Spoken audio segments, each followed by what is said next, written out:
अस्सलाम वालेकुम व्यूवर्स। आज मैं बनाऊंगी आपके लिए बहुत ही डिलीशियस गाजर का हलवा। बहुत ही सिंपल और कम इंग्रेडिएंट्स के साथ इसको तैयार करेंगे। तो चलिए स्टार्ट कर लेते हैं अपने इस डिलीशियस हलवे की रेसिपी को।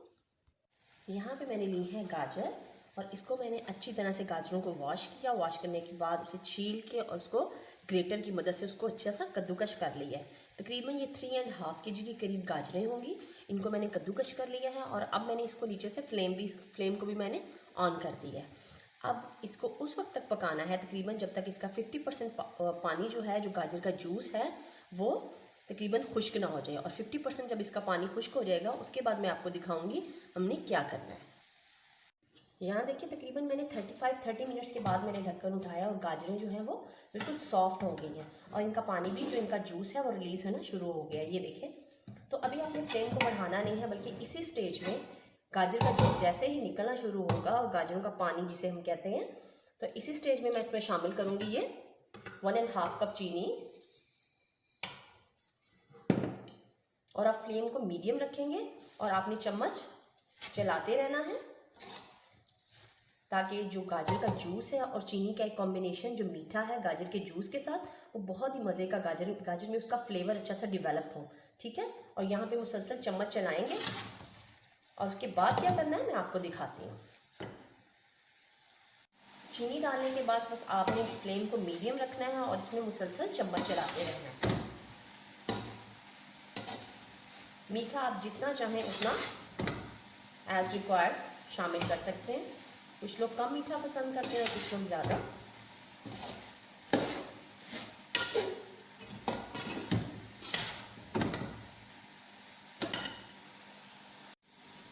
ये देखिए, बस मुसलसल चम्मच चलाएंगे, कितना ढेर सारा पानी, और इसके पानी को खुश करेंगे।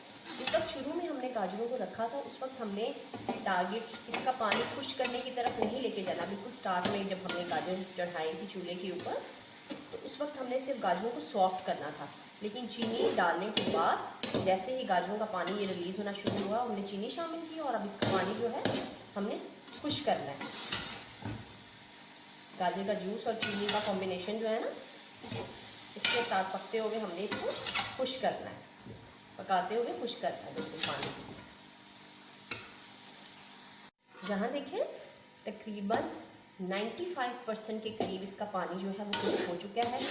5% के करीब इसमें रह गया। ये देखिए, ये इस स्टेज पे मैं आके इसमें घी शामिल करूँगी देसी, और जो 5% है वो देसी घी की भुनाई के साथ साथ इसमें वो सारे का सारा खुश्क हो जाएगा।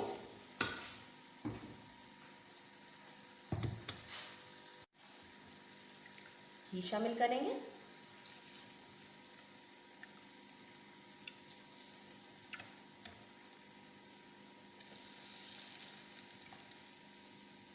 तीन से चार मैंने बड़े चम्मच इसमें शामिल किए हैं।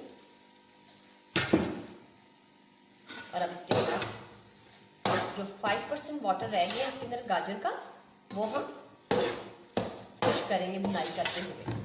फ्लेम को थोड़ा बढ़ाएंगे और इसकी खूब अच्छी से भुनाई करेंगे। यहाँ देखिएगा, गाजर के हलवे की भुनाई करते हुए मुझे तकरीबन 10 मिनट हो चुके हैं और आपको परफेक्ट भुनाई का इस तरह ही आइडिया होगा कि जब गाजर को प्रेस करने से जो घी ऊपर आए, इसमें बिल्कुल बबल्स ना हो छोटे छोटे। अगर तो इसमें बबल्स नज़र आ रहे हैं तो इसका मतलब है अभी इसमें पानी है। तो उसको हम ड्राई करेंगे और जब मुकम्मल तौर पे प्रेस करने से सिर्फ और सिर्फ घी ही निकलने लगे तो बस फिर हमारी भुनाई समझो डन है। अभी मैं 5 मिनट इसकी और भुनाई करूँगी। अगर आपको पसंद है गाजर की खुशबू इलायची की, तो इस स्टेज पे आके आप 1 टीस्पून के करीब पिसी हुई इलायची शामिल कर सकते हैं। मुझे इतनी पसंद नहीं है गाजर के हलवे में, इसलिए मैं शामिल नहीं करूँगी अभी। यहाँ इसमें शामिल करेंगे ये कटे हुए बादाम,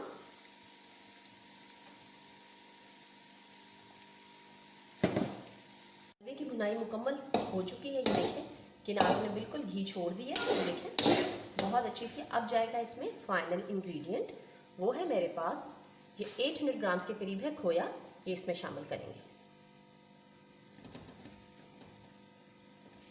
इस स्टेज पे आके फ्लेम को बिल्कुल लो करेंगे ताकि खोया जो है, हलवा जो है वो नीचे ना लगने लगे खोया डालने की वजह से।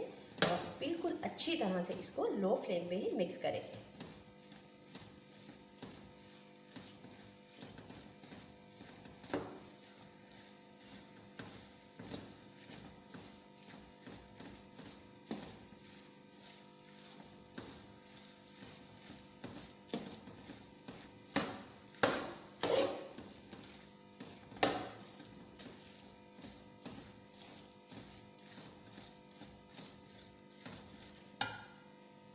खोया मिक्स करने के बाद हलवा हमारा बिल्कुल तैयार है। अब हम इसको सर्व करेंगे।